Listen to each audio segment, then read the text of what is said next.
ನಾನು ಮುಖ್ಯಮಂತ್ರಿಗಳು ಮೈಸೂರಿಗೆ ಅವರಿಗೆ ಬರಮಾಡ್ಕೊಳ್ಳಿಕ್ಕೆ ಹೋಗ್ತಾ ಇದ್ದೇವೆ. ಅವ್ರು ವಾಪಸ್ ಬಂದು ಸಾಯಂಕಾಲ ದೆಹಲಿಗೆ ಹೋಗ್ತಾ ಇದ್ದಾರೆ. ಈ ಐತಿಹಾಸಿಕ ಸಭೆ ಇದು ಕಾಂಗ್ರೆಸ್ಗೆ ಸಿಕ್ಕಿರುವಂತ ಒಂದು ವರ. ನಾನು ಆಗಾಗ ಒಂದು ಮಾತು ಹೇಳ್ತೀನಲ್ಲ, ದೇವರು ಶಾಪನೂ ಕೊಡುದಿಲ್ಲ, ಇದನ್ನು ವರನೂ ಕೊಡುದಿಲ್ಲ, ಅವಕಾಶ ಮಾತ್ರ ಕೊಡ್ತಾರೆ ಅಂತ. ಇದೊಂದು ವರ ಮತ್ತು ಅವಕಾಶ, ಇವೆರಡನ್ನೂ ಕೂಡ ನಾವು ಯಾವ ರೀತಿ ಬಳಸ್ಕೊಳ್ತೀವಿ ಅದರ ಮೇಲೆ ನಮ್ಮ ಪಕ್ಷ ಒಂದು ದೊಡ್ಡ ಶಕ್ತಿ ಸಿಗ್ತದೆ. ಇದನ್ನ ನಾನು ನಿಮಗೆ ಬಿಡಿಸಿ ನಿಮಗೆ ಈ ವಿಚಾರವನ್ನ ನಾನು ಗಮನವನ್ನ ಸೆಳೆದಿದ್ದೇನೆ. ಈಗ ನಾವು ಕಾರಣಾಂತರದಿಂದ ಕೆಲವು ಕೋರ್ಟ್ಗಳನ್ನ ಆದೇಶದಿಂದ ನಮ್ಮ ಸ್ಥಳೀಯ ಸಂಸ್ಥೆಗಳ ಚುನಾವಣೆಗಳನ್ನು ನಡೆಸಲಿಕ್ಕೆ ಆಗಲಿಲ್ಲ. ಆದರೆ ನಾವು ಕ್ಯಾಬಿನೆಟ್ ಅಲ್ಲಿ ಮತ್ತು ಪಕ್ಷ ಎಲ್ಲ ಎಲೆಕ್ಷನ್ಗಳನ್ನ ಈ ನೆಕ್ಸ್ಟ್ 4-5 ತಿಂಗಳಲ್ಲಿ ಮುಗಿಸ್ಬೇಕು ಅಂತ ತೀರ್ಮಾನವನ್ನು ಮಾಡಿದ್ದೇವೆ. ನಿನ್ನೆ ಕಾರ್ಪೊರೇಷನ್ ಕೂಡ ಗ್ರೇಟರ್ ಬೆಂಗಳೂರು ಅಥಾರಿಟಿ ಮಾಡಿ 5 ಕಾರ್ಪೊರೇಷನ್ ಅಲ್ಲೂ ಕೂಡ ನೀವು ಎಲೆಕ್ಷನ್ ಟೈಮ್ ಲೈನ್ ಮಾಡಬೇಕು ಅಂತೇಳಿ ಒಂದು ತಿಂಗಳೊಳಗಡೆ ಇನ್ನೇನೇನು ಫೈನಲೈಸೇಷನ್ ಇದೆ ಎಲ್ಲ ಮಾಡಿ ಸಬ್ಮಿಟ್ ಮಾಡಿ ಅಂತ ಹೇಳಿದ್ದಾರೆ. ನಮ್ಮ election commission, state election commission ಅವ್ರಿಗೂ ಆದೇಶ ಕೊಟ್ಟಿದ್ದಾರೆ. ಅವರು ಕೂಡ ಜೂನ್ ಮೇ ಒಳಗಡೆ ಎಲೆಕ್ಷನ್ ಮಾಡಬೇಕು ಅಂತ ಡೆಡ್ಲೈನ್ ಕೊಟ್ಟಿದ್ದಾರೆ. ನಾವು ಯಾವ ಕಾರಣಕ್ಕೂ ಬದಲಾವಣೆ ಮಾಡಕ್ಕೆ ಹೋಗುದಿಲ್ಲ. ಜಿಲ್ಲಾ ಪಂಚಾಯತಿ, ತಾಲೂಕ್ ಪಂಚಾಯತಿ ಮತ್ತು ಗ್ರಾಮ ಪಂಚಾಯತಿ ಈ 3 ಕೂಡ ನಮ್ಮ ಸರ್ಕಾರ ಎಲೆಕ್ಷನ್ ಮಾಡಲಿಕ್ಕೆ ನಾವು ಬದ್ಧವಾಗಿದ್ದೇವೆ. ಇನ್ಯಾವ ಕಾರಣಕ್ಕೂ ಏನೇ ತೊಡಕುಗಳಿದ್ರು ಕೂಡ, ಕೆಲವು ತೊಡಕುಗಳಿದೆ ರಿಸರ್ವೇಶನ್ ವಿಚಾರದಲ್ಲಿ, ಕೋರ್ಟಿನ ಕೆಲವು ಆದೇಶಗಳಿದೆ. ಆದರೂ ಕೂಡ ನಾವು ಅದನ್ನೆಲ್ಲ ನಿವಾರಣೆ ಮಾಡಿ ಎಲೆಕ್ಷನ್ ಮಾಡಬೇಕು ಅಂತೇಳಿ ನಾವು ತೀರ್ಮಾನ ಮಾಡಿದ್ದೇವೆ. ಅದಕ್ಕೆ ನೀವೆಲ್ಲ ತಯಾರಾಗಬೇಕು. ನಾವು ಮಾಡಿರುವಂತ ಕೆಲಸ, ಈ ರಾಜ್ಯಕ್ಕೆ ಕೊಟ್ಟಿರುವಂತ ಕೊಡುಗೆ, ಈ 5 ಗ್ಯಾರಂಟಿ, 140 ಶಾಸಕರನ್ನ ಹೊಂದಿಕೊಂಡು ಇವತ್ತು ಏನು ನಮ್ಮಲ್ಲಿ ಕಾರ್ಯಕರ್ತರು ಏನು 5 ಗ್ಯಾರಂಟಿಗಳನ್ನ ಮಾಡಿ, ಗ್ಯಾರಂಟಿ ಸಮಿತಿ ಮಾಡಿ, ಸ್ಥಳೀಯ ಮಟ್ಟದಲ್ಲಿ ಏನೇನು ನಾಮಿನೇಷನ್ಗಳು ಮಾಡಬೇಕು ಮಾಡಿ, 600 ಜನ state level board of directors nomination ಬಿಟ್ಟು ಮಿಕ್ಕಿದ ಎಲ್ಲ ನಾಮಿನೇಷನ್ಗಳನ್ನ ಮುಗಿಸಿದ್ದೇವೆ. ಅದು ರೆಡಿ ಆಗಿದೆ. ಕೆಲವು ಕಾರಣದಿಂದ ನಮ್ಮ AICC ಇಂದ ನಾವು ಅವರು ಕೂಡ ಕಳಿಸ್ಕೊಂಡಿದ್ದಾರೆ. ಕೆಲವು ಸ್ಮಾಲ್ ಟೆಕ್ನಿಕಲ್ ಇಶ್ಯೂ ಇಂದ ಅದನ್ನ ಹೋಲ್ಡ್ ಆಗಿದೆ. ಅದು ಬಿಟ್ರೆ ಎಲ್ಲರಿಗೂ ಕೂಡ ಬೋರ್ಡು, ಕಾರ್ಪೊರೇಷನ್ 2 ವರ್ಷ ಏನು ಟೈಮ್ ಕೊಟ್ಟಿತ್ತು ಆ ಟೈಮ್ ಪ್ರಕಾರ ನಾಮಿನೇಷನ್ ಮಾಡಿ ಹೆಚ್ಚು ಕಮ್ಮಿ 20 ಜನ ಆಫೀಸ್ ಬೇರರ್ಸ್ಗೆ, ಇದಕ್ಕೆ DCC ಪ್ರೆಸಿಡೆಂಟ್ಗಳಿಗೆ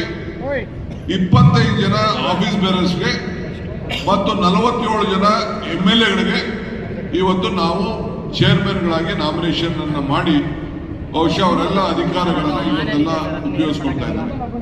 ಇದಲ್ಲದೆ ಸಾಮಾನ್ಯ ಕಾರ್ಯಕರ್ತರಿಗೆ ಚುನಾವಣೆಯಲ್ಲಿ ನಾವು ಯಾರಿಗೆ ಮಾತು ಕೊಟ್ಟಿದ್ದು, ಎಲೆಕ್ಷನ್ ಟೈಮಲ್ಲಿ ನಿಮಗೆ ಟಿಕೆಟ್ ಕೊಡಲ್ಲ, ಏನಾದ್ರು ಮಾಡ್ತೀವಿ ಅಂತ ಹೇಳಿದ್ದು, ಅಂತವ್ರಿಗೆ ಸುಮಾರು 19 ಜನರಿಗೆ ನಾವು ಚೇರ್ಮನ್ ಮಾಡಿ ಇವತ್ತು ಅಪಾಯಿಂಟ್ಮೆಂಟ್ ಮಾಡಿದ್ದೇವೆ.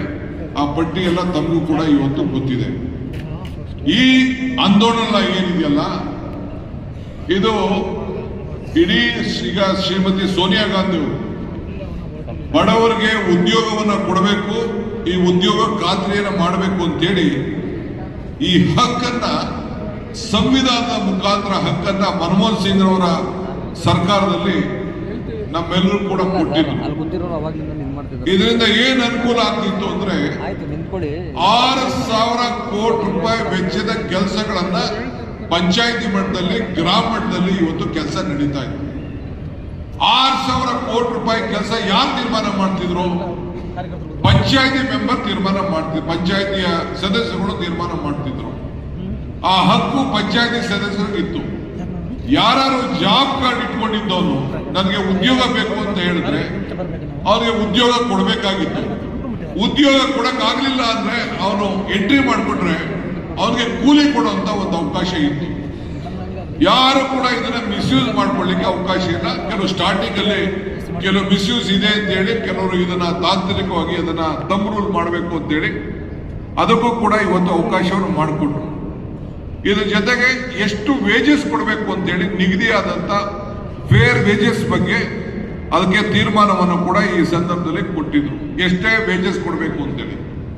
ನಾವು ಬಳ್ಳಾರಿಗೆ ಹೋಗ್ಬೇಕಾದ್ರೆ ಕೆಲವು ಹೆಣ್ಮಕ್ಳುಗಳು ಕೇಳಿದ್ರು, ನಾವು ಪಾದಯಾತ್ರೆ ಮಾಡುವಾಗ ಕೆಲವರು ಹೇಳಿದ್ರು 50 ಜನ ಯಾಕೆ 50 ಜನ ಇದರಿಂದ ಇಲ್ಲ, ಕೆಲವ್ರಿಗೆ ಬೇರೆ ಜಮೀನಿಗೆ ಹೋಗಿ ನಾವು ಕೆಲಸ ಮಾಡಕ್ಕೆ ತಯಾರಿಲ್ಲ, ಕೆಲವ್ರಿಗೆಲ್ಲ ಮಾನಸಿಕವಾಗಿ ಆಗಿದೆ ಅಂತೇಳಿ. ನಾನೇ ಹೋಗಿ ಸೋನಿಯಾ ಗಾಂಧಿ ಅವರಿಗೆ, ನಾನಾಗ ವರ್ಕಿಂಗ್ ಪ್ರೆಸಿಡೆಂಟ್ ಇದ್ದೆ, ನಾನೇ ಹೋಗಿ ಹೇಳಿದೆ ಈ ರೀತಿ ಆಗ್ತಾ ಇದೆ ಅಂತೇಳಿ. CP ಜೋಶಿ ಅವ್ರು ಕರೆಸಿ ಏನು DK ಅವರು ಹೇಳ್ತಾ ಇದ್ರೆ ಅವ್ರು ಹೇಳಿದ್ರೆ ಸ್ವಲ್ಪ ಬರ್ತಾ ಇದೆ ನೋಡಿ ಅಂತೇಳಿ.